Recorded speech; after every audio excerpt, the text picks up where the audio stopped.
Inorganic chemistry की ध्यान से सुनिए। इनऑर्गेनिक केमिस्ट्री की एक सबसे इंपॉर्टेंट टर्म्स आपके सामने लिखी हुई है।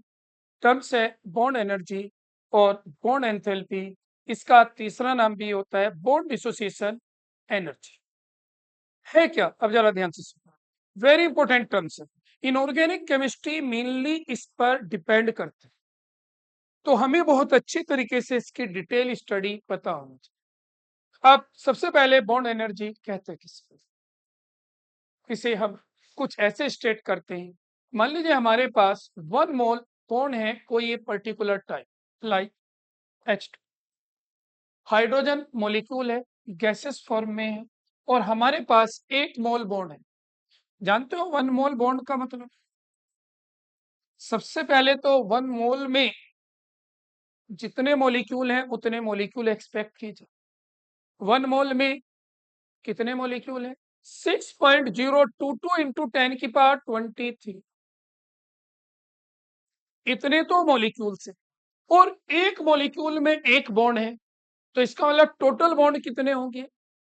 भाई एक मोल में 6.022 इंटू 10⁻23 मॉलिक्यूल्स है, और एक मॉलिक्यूल में एक बॉन्ड है, तो टोटल बॉन्ड कितने हुए?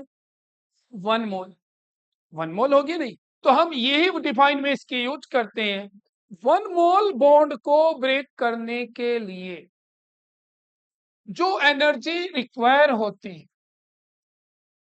1 मोल बॉन्ड को ब्रेक करने के लिए से तोड़ना है, रिक्वायर एनर्जी को हम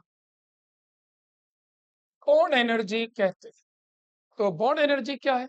तो हम सिंपल फॉर्म में ऐसे बोल सकते हैं, require energy to break 1 mole of bond, 1 mole of bonds.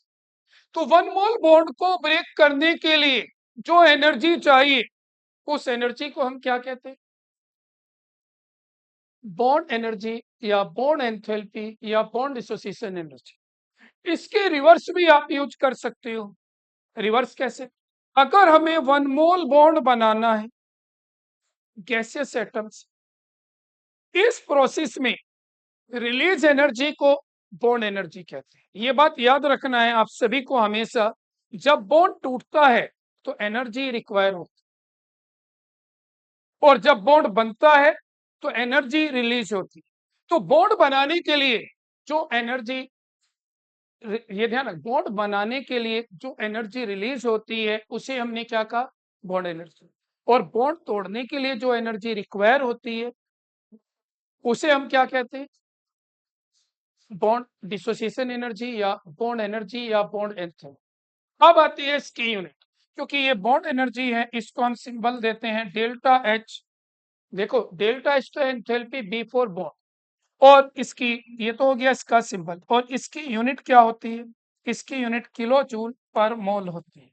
क्योंकि एक मोल के लिए बताते हैं तो किलो जूल पर मोल भी यूज कर सकते हो, किलो कैलोरी पर मोल भी आप इसमें यूज कर सकते हैं। किलो कैलोरी पर मोल भी आप इसकी बॉन्ड एनर्जी यूज कर सकते हैं। तो समझ में आ गया बॉन्ड एनर्जी क्या है? 1 मोल बॉन्ड को ब्रेक करना है, रिक्वायर एनर्जी को बॉन्ड एनर्जी, यानी कि कोई एक पर्टिकुलर टाइप का हमारे पास बॉन्ड है।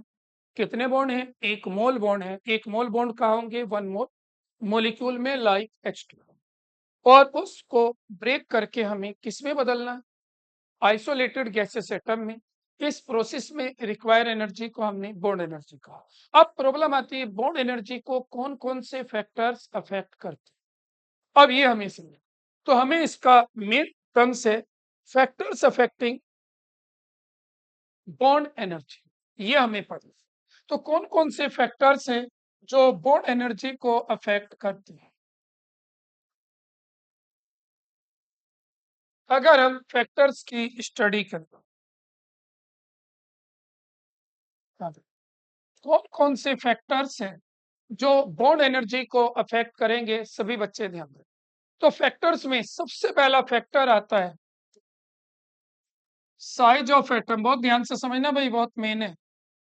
साइज ऑफ एटम का क्या रोल है, सुन लीजिए जरा, देखो यहाँ ध्यान दीजिए। मान लीजिए दो स्मॉल साइज एटम के बीच में बॉन्ड बना है, ये जो इलेक्ट्रॉन पेयर है ये बीच में शेयर्ड पेयर, आपको इन दोनों को अलग करना है। तो इसमें इन दोनों को अलग करना है आपको, इस प्रोसेस में एनर्जी चाहिए, ये स्मॉल साइज। और मान लीजिए अब ये दोनों बिगर साइज है और इन दोनों को आपको अलग करना है, यहाँ बीच में अलग करना है। अब ये बताइए आपको कि कहाँ ज्यादा एनर्जी चाहिए। तो आपको पता है ये दोनों एटम, सही बताया आपने कि स्मॉल साइज में, क्योंकि आप सभी को पता है कि इन दोनों इलेक्ट्रॉन पर जो बीच में शेयर्ड पार्ट है, इसमें जो इलेक्ट्रॉन है इस पे किसका इफेक्ट पड़ता है, इन दोनों के न्यूक्लियस का। और ये न्यूक्लियस जितना स्ट्रोंगली इन्हें अट्रैक्ट करेगा, इन्हें अलग करना उतना डिफिकल्ट। और स्ट्रोंगली अट्रैक्ट कब करेगा, जब ये स्मॉल साइज। तो इसका मतलब स्मॉल साइज एटम में न्यूक्लियस का अट्रैक्शन इलेक्ट्रॉन पर, जो शेयर्ड पेयर ऑफ इलेक्ट्रॉन है उस पर ज्यादा होता है, तो उन्हें अलग करने के लिए ज्यादा एनर्जी चाहिए। और अगर बिगर साइज एटम है तो उसमें न्यूक्लियस दूर हो जाते हैं और उन पे शेयर्ड पेयर ऑफ इलेक्ट्रॉन पर अट्रैक्शन कम होता है, इट मीन्स वहां कम एनर्जी। तो इट मीन्स हमें क्या समझ में आया भाई इससे, इसे हमें यहाँ ये समझ में आया कि स्मॉल साइज एटम की बॉन्ड एनर्जी ज्यादा होती है। तो हम यहाँ ऐसे बोल सकते हैं कि साइज ऑफ एटम अगर बढ़ेगा तो बॉन्ड एनर्जी घटेगा।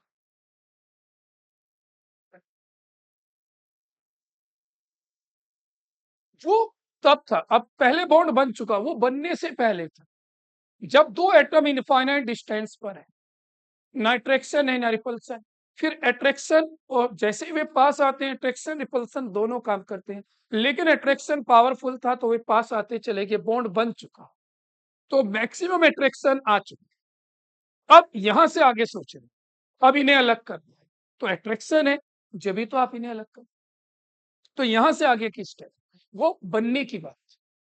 तो क्या कंडीशन आई बोलो, साइज ऑफ एटम बढ़ेगा तो बॉन्ड एनर्जी क्या होगी बोलो, कम होगी। अब अगर मैं एक एग्जांपल आपसे पूछूं, मान लीजिए हमारे पास ये HF है, HCl है, HBr है और HI। वेरी इंपॉर्टेंट टॉपिक है, ध्यान से सुन लीजिए। कोई अब आपसे पूछता है बताइए सबसे ज्यादा बॉन्ड एनर्जी किसकी होगी, आपको क्या लगाना है, साइज का, क्योंकि तो इसमें आपको पता है यहाँ स्मॉल साइज है और यहाँ बिगर साइज है। तो स्मॉल साइज में क्या होता है, इलेक्ट्रॉन पे अट्रैक्शन न्यूक्लियस का ज्यादा होता है, तो इसकी बॉन्ड एनर्जी ज्यादा है और इसकी बॉन्ड एनर्जी कम है। तो सबसे ज्यादा बॉन्ड एनर्जी HF की होगी, इसकी हाई बॉन्ड एनर्जी होगी। तो समझ में आया भाई, स्मॉल साइज की बॉन्ड एनर्जी ज्यादा हो। अब दूसरे पॉइंट पर आते हैं, क्लियर है पहला पॉइंट, कोई डाउट। अब दूसरा फैक्टर आता है इसमें, सेकंड फैक्टर आता है मल्टीप्लिसिटी ऑफ बॉन्ड।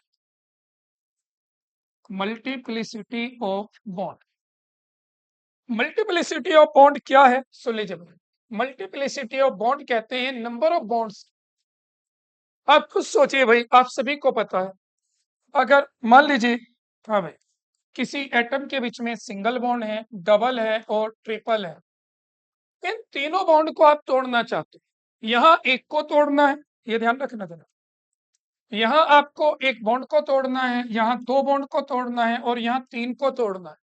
तो बताइए कहाँ ज्यादा एनर्जी चाहिए, तीन, वेल, तीन में ज्यादा चाहिए, क्योंकि खुद सोचिए, अगर हम नॉर्मली सोचें कि हमारे पास ये एक सिंगल स्टिक है, इसे तोड़ना चाह रहे हैं तो कम ताकत लगानी पड़ेगी, अगर दो स्टिक एक साथ हो जाए तो ज्यादा, अगर तीन हो जाए और ज्यादा है। तो सीधी सी कंडीशन है, जहां सिंगल बॉन्ड है उसे ब्रेक करना आसान है in compare to double bond या ट्रिपल बॉन्ड। तो बॉन्ड एनर्जी किसकी ज्यादा होगी, तो जिसमें बॉन्ड ज्यादा होंगे, इसका मतलब हम सीधा सा कहते हैं कि मल्टीप्लिसिटी अगर बढ़ेगी तो बॉन्ड एनर्जी बढ़ेगी। तो बताइए किसकी बॉन्ड एनर्जी सबसे ज्यादा है, ट्रिपल बॉन्ड की। तो यहाँ ट्रिपल बॉन्ड की ज्यादा है और सिंगल की कम। इसकी हाई बॉन्ड एनर्जी होगी, इसकी हाई बॉन्ड एनर्जी होगी और इसकी लो बॉन्ड एनर्जी होगी। क्लियर है। अब एक अलग से एक मैं पॉइंट पे आता हूं, जहां बच्चे मोस्टली मैं देखता हूं कंफ्यूज मिलते हैं। वो पॉइंट क्या है, अब जरा ध्यान से सुन लीजिए, हम यहाँ देखो, यहाँ मैं तीनों बॉन्ड ब्रेकिंग की बात कर रहा हूँ, जरा ध्यान से सुनना जरा। यहाँ मैं तीनों बॉन्ड ब्रेकिंग की बात कर रहा हूँ कि यहाँ हमने सिंगल तोड़ा, यहाँ डबल ब्रेक किया, यहाँ ट्रिपल, तो यहाँ ऑल बॉन्ड की बात कर। अगर मैं यहाँ इसे थोड़ा सा चेंज करके पूछूं, कैसे कि इसमें सिर्फ सिंगल बॉन्ड है, यानी कि सिग्मा बॉन्ड है, और इसमें दो बॉन्ड है, एक सिग्मा और एक पाई। अब जरा मैं जो पूछता हूँ वो ध्यान से सुनिए। मैं आपसे ये पूछता हूँ, हमें यहाँ सिर्फ ये अकेला बॉन्ड तोड़ना है, ये अकेला कौन सा बॉन्ड है, सिग्मा, और यहाँ भी एक बॉन्ड तोड़ना है, यहाँ भी एक ही तोड़ना है, दोनों नहीं। अगर दोनों तोड़ेंगे तो ज्यादा एनर्जी होगी, यहाँ भी एक तोड़ना है, और हमेशा पाई टूटता है। तो आप बताइए, यहाँ सिग्मा तोड़ रहे हो, यहाँ पाई तोड़ रहे हैं, सिर्फ सिंगल, टोटल की नहीं कह रहा हूं, यहाँ एक ब्रेक करना है, यहाँ भी एक ब्रेक करना है, यहाँ सिग्मा ब्रेक कर रहे हैं, यहाँ पाई ब्रेक कर रहे हैं, बताइए एनर्जी किसके ज्यादा हो। अरे भाई बहुत मेहनत करते हो। कल क्या पढ़ा था हमने, क्या पढ़ा था हमने, sigma bond is a strong bond, और स्ट्रॉन्ग बॉन्ड है तो स्ट्रॉन्ग बॉन्ड को तोड़ने में ज्यादा एनर्जी चाहिए, या पाई बॉन्ड वीक है, वीक में ज्यादा चाहिए। एक लकड़ी है बहुत कमजोर सी है, उसे तोड़ना है, और एक कहीं कोई बहुत ही हैवी स्टिक रखी है, उसे तोड़ना है। अर्जुन, किसे तोड़ना आसान, बोलो, जिसमें बॉन्ड वीक हो, तो कौन सा बॉन्ड वीक है, पाई। तो पाई बॉन्ड की बॉन्ड एनर्जी कम होती है, सिग्मा की ज्यादा। ये अलग से पॉइंट बताया मैं, ये ध्यान देना, दोनों में कुछ बच्चे कंफ्यूज होते हैं। यहाँ तो डबल की ज्यादा थी, सही है, डबल की ज्यादा है, डबल का मतलब है दोनों तोड़ना, सिग्मा और पाई दोनों, और यहां सिर्फ एक की बात कर रहा हूं, एक सिग्मा ब्रेक करे और एक पाई ब्रेक करे, एक एक सिंगल बॉन्ड। तो पाई बॉन्ड वीक बॉन्ड होता है, पाई बॉन्ड की बॉन्ड एनर्जी कम होती है, सिग्मा की ज्यादा। तो ये डाउट क्लियर रहेगा, अलग है बिल्कुल, दोनों पार्ट अलग है, कोई डाउट हो तो नहीं। हमेशा जब दो बॉन्ड बनेंगे पहले पाई टूटेगा, क्योंकि वो साइड में ओवरलैपिंग वीक बॉन्ड है। ऐसा नहीं होगा बीच पहले सिग्मा टूट जाए पाई बना रह जाए, नहीं होगा, तो पहले पाई टूटे। क्लियर हो गया। अब तीसरा फैक्टर,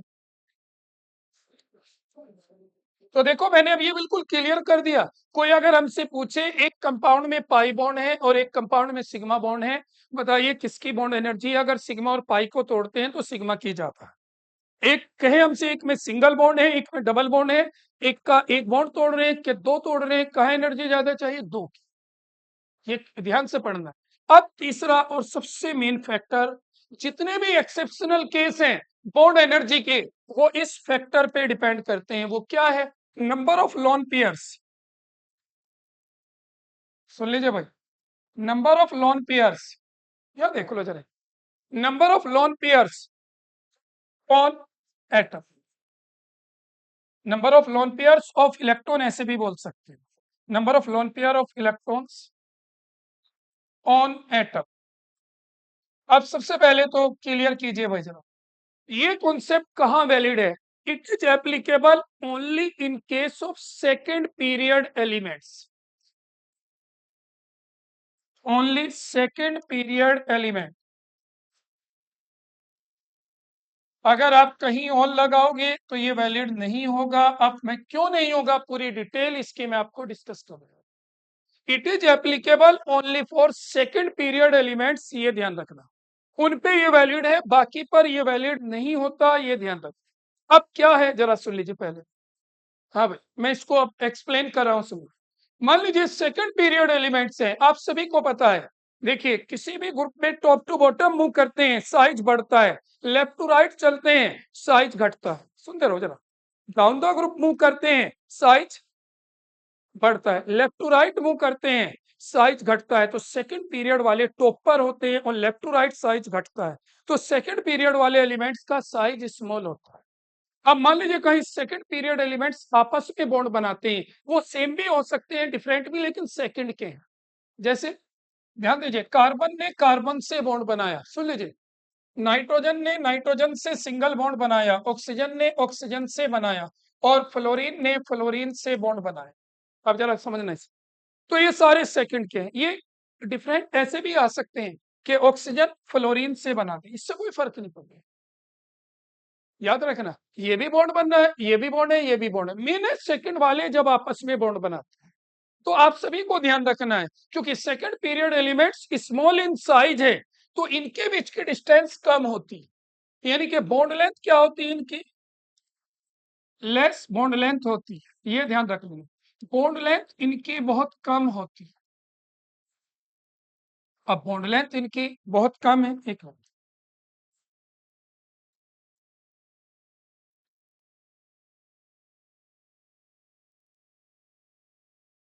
इनकी बॉन्ड लेंथ बहुत कम होती है, ये आपको ध्यान रखना। अब बॉन्ड लेंथ इनकी कम है, अब बॉन्ड लेंथ कम का मतलब है ये एटम बहुत ज्यादा पास है।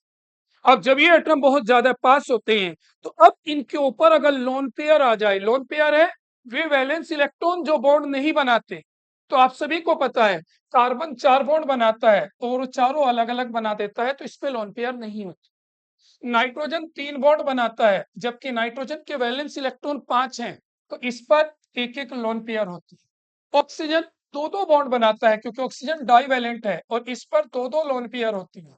और फ्लोरीन मोनोवैलेंट है, एक बॉन्ड बनाता है। वैलेंस इलेक्ट्रॉन कितने हैं फ्लोरीन के, 7, तो 7 में तीन तीन लोन पेयर है इन पर। अब होगा क्या, सुन लीजिए, जैसे आप शुरू से पढ़ते आ रहे हो, एक सिंगल एटम के अंदर, एक सिंगल एटम के अंदर इलेक्ट्रॉन इलेक्ट्रॉन को रिपेल कर रहे थे, याद है, शील्डिंग इफेक्ट। फिर आपने पढ़ा, आपने मॉलिक्यूल बनाया, जब मॉलिक्यूल बनाया, मॉलिक्यूल में ये इलेक्ट्रॉन पेयर एक दूसरे को रिपेल कर रहे, इसकी वजह से ही ज्योमेट्री आई थी। अब ऐसा ही यहाँ होगा, ये जो लोन पेयर बच रही हैं, ये अब एक दूसरे को रिपेल करेंगे, क्योंकि ये बहुत पास है, तो एक एटम की लोन पेयर दूसरे एटम को रिपेल करेगी, और इस रिपल्सन से क्या होगा, इनका बॉन्ड वीक हो जाएगा।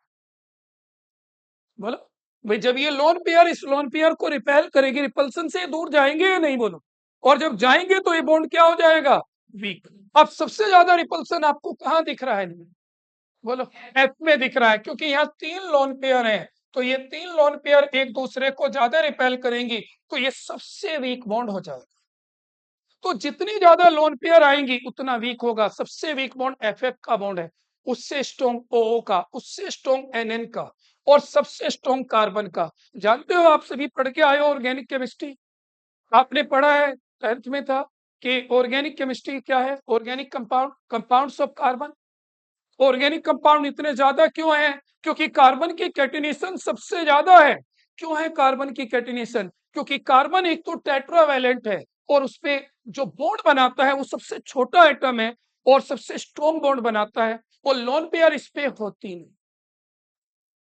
याद रखना, अगर इन पे लोन पेयर ना होती, ध्यान रखना, ऑक्सीजन पे, नाइट्रोजन पे या फ्लोरीन पर, तो ये भी कार्बन की तरह बहुत ज्यादा कंपाउंड बना, लेकिन ये लोन पेयर इनकी चेन नहीं बनने देती, इनके रिपल्सन से इन्हें तोड़ देती है, तो ये लॉन्ग चेन वगैरह नहीं बना पाते, क्योंकि ये रिपल्सन इन्हें ब्रेक कर देता है। इसी वजह से 2-3 एटम तो ये जुड़ जाते हैं, उससे आगे नहीं जुड़ पाते। जबकि कार्बन पे लोन पेयर नहीं होती, और जब कार्बन पे लोन पेयर नहीं होती, तो ये बड़ी बड़ी लंबी चेन बना देता है, यानी कि रिंग बना देता है। एक टेट्रावैलेंट है, और दूसरा क्या है, इसका बॉन्ड स्ट्रॉन्ग है, रिपल्सन इसमें होता नहीं, बहुत लॉन्ग चेन बना देता है, इसी वजह से। तो इसका मतलब अब बताइए, आपको जो है मैंने टॉपिक समझाया, लोन पेयर का इफेक्ट क्लियर हुआ, क्या समझा हमने, जितनी ज्यादा लोन पेयर होंगी उतना ज्यादा रिपल्सन होगा, उतना बॉन्ड वीक होगा, ये बात आपको याद रखनी है। लेकिन ये कहाँ वैलिड है, सिर्फ और सिर्फ सेकंड पीरियड पे। आपके थर्ड में क्यों नहीं है, रीजन सुनो, थर्ड में इस वजह से वैलिड नहीं है, क्योंकि थर्ड में मान लीजिए कोई थर्ड पीरियड क्लोरीन ले लीजिए, तो क्लोरीन का साइज बड़ा होता है, और बड़ा साइज होने से डिस्टेंस ज्यादा होती है, तो लोन पेयर का रिपल्सन बहुत कम हो जाता है। जब इनके बीच की डिस्टेंस बढ़ जाती है, डिस्टेंस बढ़ गई, तो लोन पेयर का रोल अब इनमें वर्क नहीं कर पाता।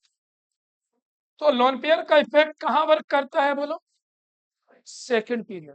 तो सेकंड पीरियड वालों में स्पेशली हमें याद रखना होता है कि छोटे साइज के एटम है, इन पे लोन पेयर आएंगे, तो रिपल्सन से बॉन्ड एनर्जी घटेगी। तो अब हमने जैसे ये अभी पीछे पॉइंट समझा हमने, तो number of lone pair of electron on atom, इसका क्या रोल था, बोलो, क्या बताया आपको, कि आपको मैंने बताया नंबर ऑफ लोन पेयर अगर बढ़ेंगी, नंबर ऑफ लोन पेयर्स अगर बढ़ेंगी, तो बॉन्ड एनर्जी घटेगी। याद रखना है, जितने भी एक्सेप्शनल केस है उसमें ये यूज होता है, जैसे एक प्रॉब्लम हमसे पूछी जाती है, वेरी इंपॉर्टेंट प्रॉब्लम है, उसे हम यहाँ समझ भी लें। क्या है इंपॉर्टेंट प्रॉब्लम? सुन लीजिए जरा। बहुत ज्यादा पूछा जाता है बॉन्ड एनर्जी ऑफ या bond dissociation energy of dihalogen. सुन लीजिए, ये बहुत पूछी जाती है। Order of bond energy of dihalogen. अगर डाई हेलोजन की हम बॉन्ड एनर्जी का ऑर्डर यूज स्टडी करें, डाई हेलोजन कौन कौन से हैं सुन लो जरा, मैं यहाँ लिख दूं। F2 है, Cl2 है, Br2 है, I2 है। अब बताइए भाई जरा, पहले क्लियर कीजिए, टॉपिक को समझो। अभी हमने क्या पढ़ा? बॉन्ड एनर्जी किसकी ज्यादा होगी? जिसका साइज स्मॉल। तो सबसे ज्यादा बॉन्ड एनर्जी किसकी होगी? क्योंकि साइज ऑफ एटम बढ़ेगा, बॉन्ड एनर्जी घटेगी। तो जिसका साइज स्मॉल है उसकी बॉन्ड एनर्जी सबसे ज्यादा। तो सबसे ज्यादा बॉन्ड एनर्जी F2 की होनी चाहिए और सबसे कम I2 की। लेकिन ऑर्डर हम क्या नोट करते हैं? सबसे ज्यादा बॉन्ड एनर्जी Cl2 की, उससे कम Br2 की, उससे कम F2 की और सबसे कम I2 की। तो अब कोई अगर आपसे ये पूछने लगे कि आपने, हाँ भाई, आपने F2 को पीछे क्यों पहुंचा दिया, कम बॉन्ड एनर्जी में क्यों पहुंचा दिया, तो एक्सप्लेनेशन आपके सामने है। क्या एक्सप्लेनेशन है? F2 की स्मॉल बॉन्ड लेंथ है, लोन पेयर्स हैं और ये लोन पेयर्स एक दूसरे को रिपेल करके इसकी बॉन्ड एनर्जी को कम कर देते।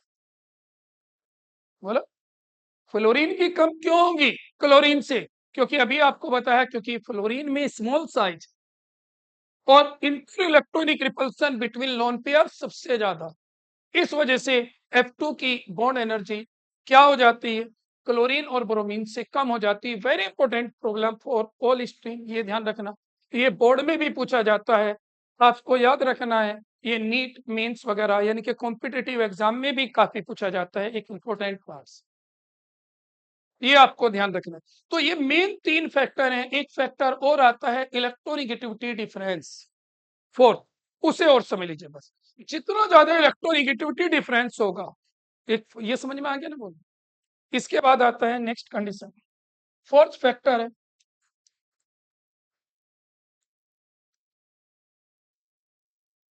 Difference in electronegativity.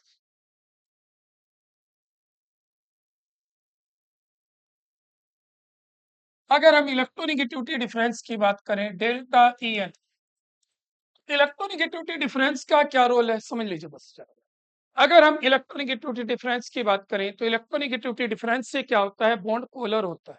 आपने पीछे पढ़ा था, याद हो, जब हम क्लासिफिकेशन ऑफ एलिमेंट्स पढ़ रहे थे तो वहां आया था, क्या आया था बोलो, कि कब बॉन्ड पोलर होगा, कब नॉन पोलर होगा।